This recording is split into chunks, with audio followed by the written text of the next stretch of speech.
Peace, family. In this video, I would like to speak to the OGs, the original gangsters, those brothers and sisters who did many years in street organizations, so-called gangs, but now you are of a more mature age and you supposedly have the respect of the quote-unquote BGs, the baby gangsters.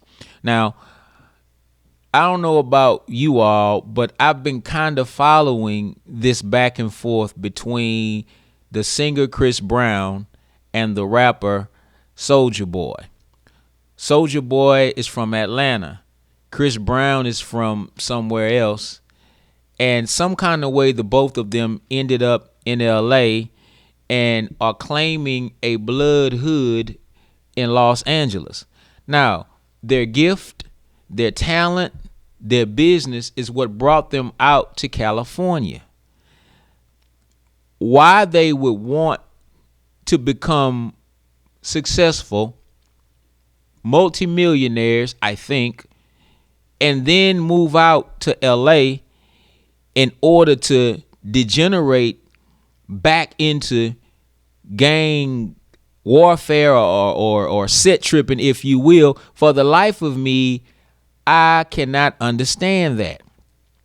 When you look at what gangs were originally set up to do, gangs were originally set up to protect black communities from the anger of white people when they had what was called white flight in places like Compton. Compton used to be white. And when integration took place and black folks started moving into Compton, you had white flight. White folks were moving out. And those who did not move out or could not move out or did not want to move out began to attack those blacks who moved in. So brothers came together and they called themselves Bloods, or they called themselves Crips, counter-revolutionary inter-party service. That means we're here to protect the community. But during the 1980s, when Ronald Reagan instituted what's called the war on drugs, then the whole gang thing got political and it started being more about money and weapons and things of that nature. And now it's gone out of control.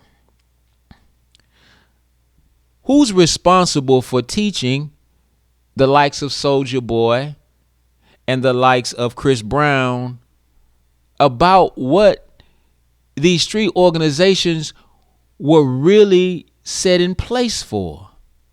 It is the OGs.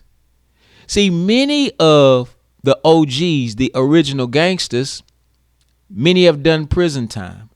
Some have survived gang wars. And it is their experiences that kind of woke them up. And now many of them are conscious. Many have families. Many are doing better for themselves. But instead of going and educating these young brothers on the streets, it appears as if though too many OGs are trying to find a way to profit from that which they know to be extreme ignorance. But we have a man in office right now who has literally made a plan to bring the feds into our community, and where there is gang warfare, they plan to come in and wipe it out and wipe us out in the process. What is the responsibility of an OG? It is an OG's responsibility, and I say this respectfully, to go back and begin to help mop up the mess that he or she helped to make in their own community. It is the OG's responsibility to warn the younger so-called wannabe gang members about the trap that is the criminal justice system. It is the OG's responsibility to reinstill and reinstitute in the younger ones The idea of being a protector of your community and not being a destroyer of your community. But the OGs cannot implement these things if they still have old rivalries and old beefs from way back in 1982 that they themselves have not settled. We have to first set the example. And once the example is set, the hope and the prayer is that the younger ones will follow. I once saw a special about a tribe of elephants. And it is said that when the male elephant is absent, then the juvenile child male elephant runs rampant.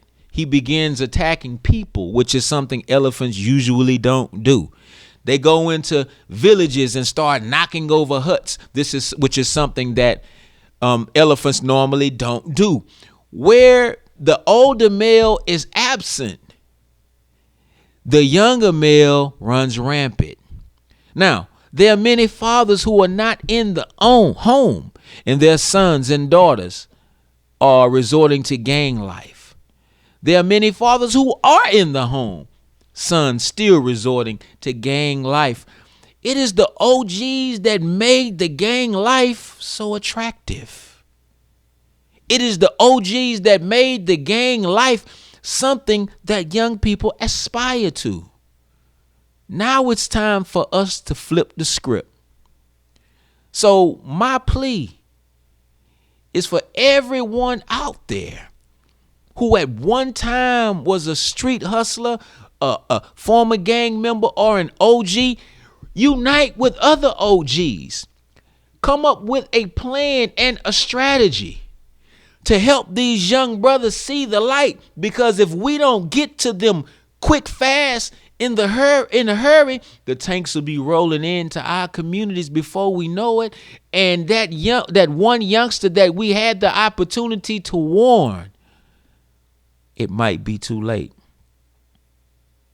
So when you see the likes of Soulja Boy and Chris Brown, both of them claiming to be from the same gang, but still fighting one another, it would be good to see a responsible OG, respected brother step in and say, let's sit down at the table and find a civilized way to settle this beef.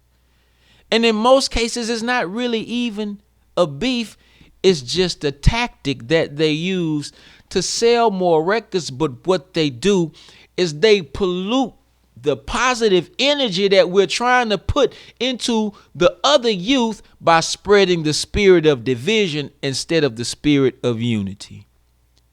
So in 2017 and beyond, I'm encouraging all OGs to step up to the plate and let's help to mop up some of the carnage that we may have helped to cause in our former years. We have a divine duty, because if God brought us out of the street life, and when I say us, I don't mean me like I'm an OG, but I'm saying us because I don't want to sound like I think that I'm better than you. But if God has delivered you from the street life, then he has the power to deliver that young brother or sister that's in the streets right now. But it's up to you to go and give that testimony and give them the tools that they need in order to be the best that they can be and live up to their potential. Let's not give up on our brothers and sisters.